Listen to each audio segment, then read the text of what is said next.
This course is brought to you by AppyPie as part of our Academy series. I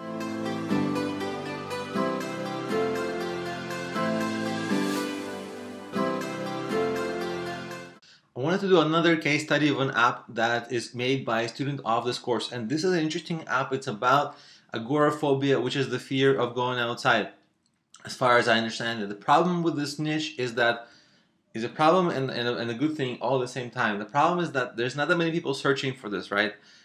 But I guess the only people searching are precisely the people who have this problem. So the main keyword, of course, in the title description has to be agoraphobia, fear of stepping outside, fear of going out, all these kinds of things.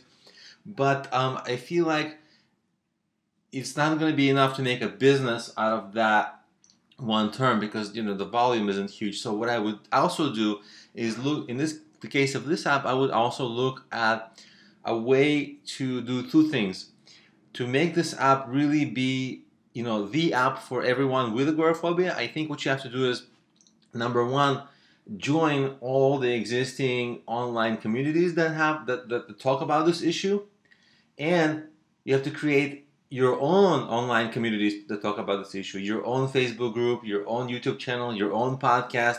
And so you have to make yourself and this app sort of really, really stand out and be the go-to source for everything related to agoraphobia. I think that's the way for this app to win and become the dominant brand in the entire agoraphobia community that everybody knows and everybody has this app.